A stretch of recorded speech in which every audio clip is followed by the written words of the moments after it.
오늘도 새벽을 깨워 기도의 자리에 나오신 모든 성도님들을 주님의 이름으로 환영하고 축복합니다. 살아계신 하나님 감사합니다. 더웠던 여름이 지나가고 또 선선한 가을날을 우리에게 허락하여 주시니 감사합니다. 9월을 맞이하여 이제 남은 시간들 가운데 또 2024년 가운데 하나님의 뜻을 이루어드리는 한 해 되기를 간절히 소원합니다. 남은 시간 가운데 우리에게 다시 한번 주의 마음을 허락하여 주시고 주께서 우리를 붙드심을 기억하며 하나님의 뜻을 쫓아가는 우리 모든 대양가족들 되게 도와주시옵소서. 이번 주에는 특별히 금요일부터 주일까지 부흥회가 있습니다. 하나님 귀한 강사 목사님, 화종구 목사님 또 우리 가운데 보내주셨사오니 하나님 우리 가운데 주의 음성을 들려주시고 그 말씀을 힘입어 다시 한번 일어설 수 있는 힘을 우리에게 더하여 주시옵소서. 그래야 9월에 있을 새성령 축제 가운데도 사랑하는 나의 지체들을, 나의 친구들을, 나의 가족을 이 자리에 초청하여 하나님의 말씀을 함께 듣고 구원의 자리에 함께 나아갈 수 있는 우리 모두 되게 도와주시옵소서. 하나님 또 이 학기가 시작하는 가운데 있습니다. 하나님 우리 사랑하는 다음 세대 붙잡아 주셔서 저들을 보내신 삶의 자리에서 또 학교에서 하나님 저들이 하나님의 사람으로 살아가게 도와주시옵소서. 하나님 이 시대 가운데 남을 짓밟고 내가 저들보다 높아져야 하는 시대 가운데 있습니다. 하나님 그러나 성경은 그렇게 가르치지 않습니다. 바라기는 하나님 우리 사랑하는 자녀들이 성경의 가치관을 따라 살아가게 도와주시고 나보다 못한 지체를 세우며 복음의 가치로 다른 친구들을 사랑하며 섬기는 우리 모든 자녀들 되게 도와주시옵소서. 주님 우리 가운데 아픈 지체들이 있습니다. 친히 찾아가 주시고 위로하여 주시고 힘 더하여 주셔서 하나님 육신의 질병으로 인하여 믿음까지 약해지지 않도록 저들을 붙잡아 주시고 저들을 바로 세워 주시옵소서.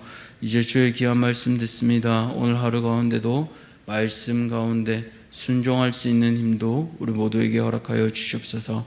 감사드리며 우리 구주 예수 그리스도 이름으로 기도드렸습니다. 아멘.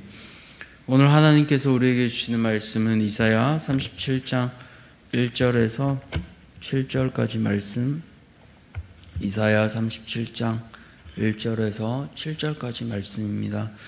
구약 성경 1010쪽에 있는 이사야 37장 1절에서 7절까지 말씀 우리 다 찾으셨으면 함께 교독하겠습니다.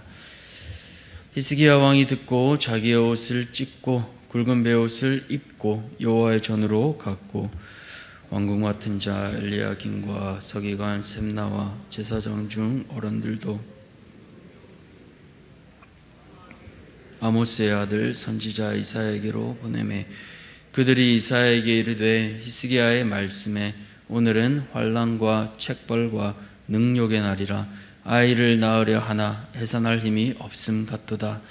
당신의 하나님 여호와께서 랍사가의 말을 들으셨을 것이라. 그가 그의 상전 아수르 왕의 보냄을 받고 살아계시는 하나님을 회방하였음즉 당신의 하나님 여호와께서 혹시 그 말로 말미암아 견책하실까 하노라. 그런즉 바라건대 당신은 이 남아있는 자를 위하여 기도하라 하시더이다 하니라. 그리하여 히스기야의 왕의 신하들이 이사야에게 나아가매 이사야가 그들에게 이르되 너희는 너희 주에게 이렇게 말하라. 여호와께서 이같이 말씀하시되 너희가 들은 바 아수르 왕의 종들이 나를 능욕한 말로 말미암아 두려워하지 말라. 함께 읽겠습니다. 보라 내가 영을 그의 속에 두리니 그가 소문을 듣고 그의 고국으로 돌아갈 것이며 또 내가 그를 그의 고국에서 칼에 죽게 하리라 하셨느니라 하니라. 아멘.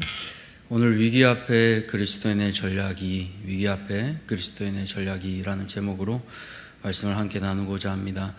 지난주 금요일 새벽에 이어 우리는 위기 앞에 성도가 어떻게 살아야 할지를 계속 살펴보려고 합니다. 지난주는 선택과 경청이라는 방법적인 부분, 하우라는 그 부분을 살펴보았다면 오늘은 누구에게로 향해야 하는지 그 대상을 함께 살펴보려 합니다. 그래서 오늘 성도는 위기 앞에서 누구 앞에 나가야 하는지를 말씀을 통해 우리가 함께 나누기 원합니다. 먼저 첫 번째로, 그렇다면 성도는 위기가 오면 누구에게로 나아가야 할까요? 성도는 위기가 오면 하나님 앞으로 나아가야 합니다. 오늘 본문 전문맥인 36장 22절을 보시면 외교단 3인방은 협상에 실패하고요, 히스기야에게 이제 랍사게의 그 참담한 내용을 전하게 됩니다. 굴욕적인 이 말을 히스기야는 듣고 이제 세 가지 반응을 하게 되는데요. 옷을 찢고 굵은 베옷을 입고 하나님의 전으로 나가게 됩니다. 옷을 찢는다는 것은 잘 아시는 것처럼 슬픔을 나타내는 거고요, 굵은 베옷을 입는 것은 하나님 앞에 회개하는 것입니다. 그렇다면 히스기야는 무엇을 회개했을까요? 두 가지 정도로 생각해 볼 수 있을 것 같습니다. 먼저는 하나님보다 다른 나라를 의지한 것을 회개했습니다. 우리가 아는 대로 히스기야는 훌륭한 왕이었습니다. 그러나 그도 사람이었습니다. 그렇기에 급박한 국제 정세 가운데 어느 나라에 줄을 서야 유다가 안전할지를 늘 고민했던 것 같습니다. 그래서 그는 힘있고 가까운 애굽에 줄을 서기로 결정합니다. 그러나 하나님께서는요, 출애굽 이후부터 애굽을 의지하지 말라고 계속해서 말씀하셨습니다. 이것은 마치 우리가 일본에 계속 도움을 받으려고 하는 것과 마찬가지입니다. 하나님께서는 신명기 17장을 통해 왕이 병마를 많이 얻기 위해 애굽으로 가지 말라고 하셨잖아요. 그러나 히스기야는 그 말씀에 순종하지 않았습니다. 뿐만 아니라 히스기야는 마지막까지 하나님보다 인간적인 방법을 선택했습니다. 앞서 36장의 내용은 어떻게든 아수르와 협상해서, 즉 외교적인 방법을 통해 이 위기를 벗어나려는 모습을 우리에게 보여주었습니다. 그러나 결과는 어떻습니까? 참을 수 없는 모욕을 받게 됩니다. 그래서 3절을 보시면 환난과 책벌과 능욕의 날이라고 말하고 있잖아요. 그러나 이런 모욕 가운데서도 히스기야가 잘한 게 있다면 그것은 바로 하나님의 전으로 나아간 겁니다. 더 이상 자신이 할 수 없는 그런 극한 상황 가운데 바로 항복하지 않고, 그럼에도 불구하고 선조들의 조상이었던 그 도움이 되시는 하나님을 붙잡은 거예요. 그가 왕이 입은 옷이 아니라 회개를 뜻하는 굵은 베옷을 입고 여호와의 전으로 나아간 것은 이제 그에게 희망이 있음을 보여주고 있습니다. 그렇게 하나님 앞에 나아갈 때 하나님께서는요, 위기를 기회로 바꾸십니다. 내가 할 수 없는 극한 상황 가운데 우리는 하나님께로 나아가야 합니다. 그 하나님께서 우리의 신음소리를 들으시고 사람이 바꿀 수 없는 그 환경을 바꾸어 주세요. 그 하나님께서는 때와 계절을 바꾸시고요, 왕들을 폐하시고 왕들을 세우시는 분이십니다. 또 지혜를 주시고 지식을 주시는 분이십니다. 그렇기에 우리 인간의 힘으로 어찌할 수 없는 상황 가운데 우리는요, 히스기야처럼 하나님의 전으로 하나님 앞으로 나아가야 합니다. 사랑하는 성도님들, 오늘 우리는 우리 앞에 놓여진 어떤 위기를 만나고 있습니까? 히스기야처럼 그 문제를 가지고 하나님 앞에 나아가시기 바랍니다.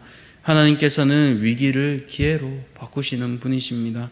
세상에 어떤 부모도요, 자녀가 문제를 가지고 오는 것을 싫어하는 부모는 없습니다. 왜 그렇습니까? 오히려 그 문제를 해결하면 자녀가 기뻐하잖아요. 그 모습을 보면 부모가 행복하잖아요. 마찬가지입니다. 자녀가 행복한 모습을 보는 것, 그것이 바로 우리 하나님 아버지 되십니다. 그렇기에 오늘 우리의 모든 문제를 하나님 앞으로 맡겨드리는, 가지고 가는 우리 모든 대한가족들 되시기를 축복합니다. 두 번째로, 성도는 위기가 오면 어떻게 해야 될까요? 성도는 위기가 오면 믿음의 동료에게로 나아가야 합니다.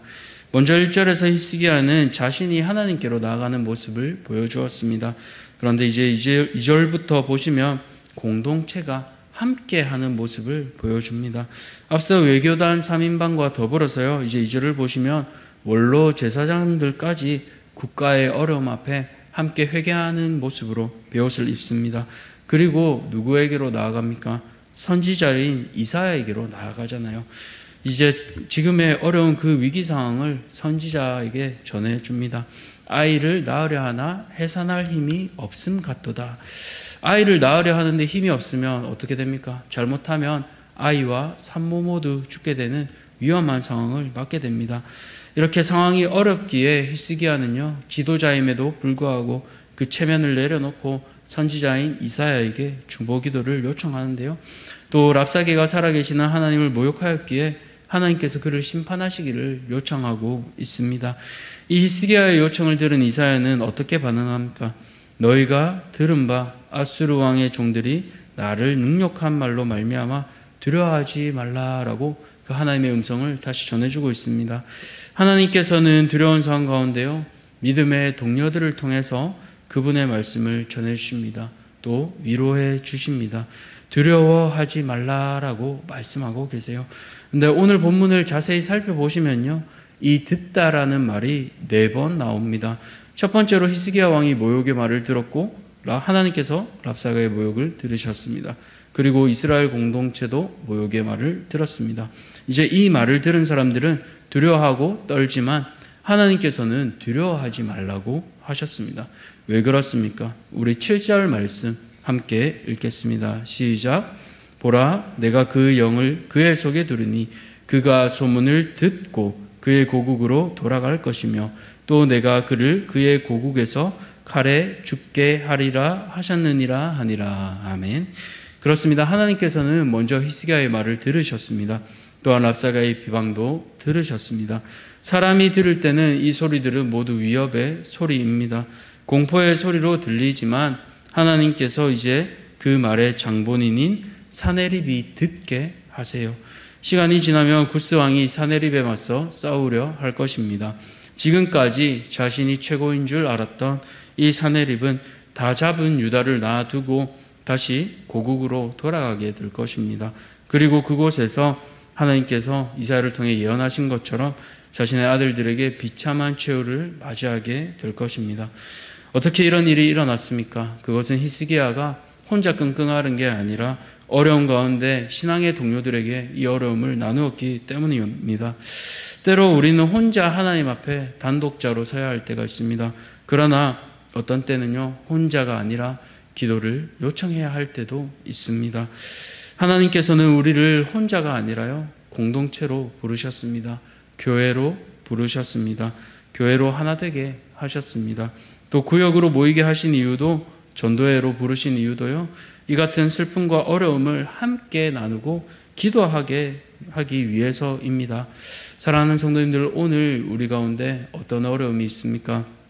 믿음의 동료들에게 기도를 요청하시기 바랍니다. 목회자들에게, 또 구역장님들에게, 또 내가 신뢰할 수 있는 믿음의 지체들에게 그 어려움을 나누시기 바랍니다. 그렇게 함께 기도할 때에 하나님께서는 그 문제에 응답해 주실 것입니다. 선하게 역사하실 것입니다.